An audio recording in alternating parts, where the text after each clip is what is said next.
must decide whose kingdom we belong to. The kingdom of Christ or the kingdom of the world. We cannot belong to both. We have met a number of people where we have been. Met even some Salvationists who believed they could be almost holy in their living, and that was good enough.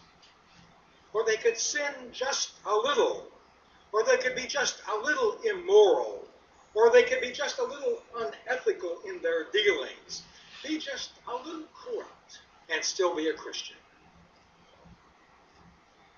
We can be affected by the world just a little, they say, and we can still please God.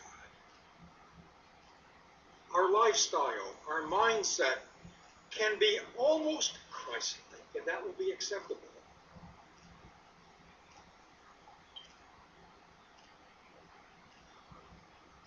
James has pretty strong words for those who live like that, whose philosophy of life is like that. He calls people like that adulterers. One cannot be both a friend of God and a friend of the world. We have seen that. We have heard that. But the life God calls us to is not like that at all. It is a life where one is doing with his life what God wants done with that life. That is holy living, doing what God wants me to do with my life. It is a life of single-mindedness, of single purpose, of willing to only do the will of God. That is what God wants of his Salvation Army. That it is always and only doing what he wants it to do. That is what God wants of his Salvationists, that they are doing always and only what he wants them to do. But we've learned quite a bit while we've been away. We've also learned that God continually surprises us by what he does. We cannot program God. Just when we think we have him figured out, we soon learn we do not. When we think we know just about everything there is to know about God, we realize how little we know about anything. We are testimonies to that. In fact, we don't know the end. No eye has seen, no ear has heard, no mind has conceived what God has prepared for those who love him. When we think we know where he wants us to go, we end up going someplace else.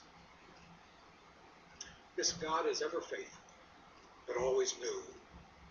Ever trustworthy and dependable, but always reminding us he is God, beyond our most carefully thought out explanations, but still desiring a relationship so intimate with us that we dare to call him Father. And that God wants to show himself wonderful and amazing among us. If we will but open ourselves to him and let him be God of our lives, let him be God of his Salvation Army. That is what we have learned. And what we have learned has changed our lives. It has affected how we live.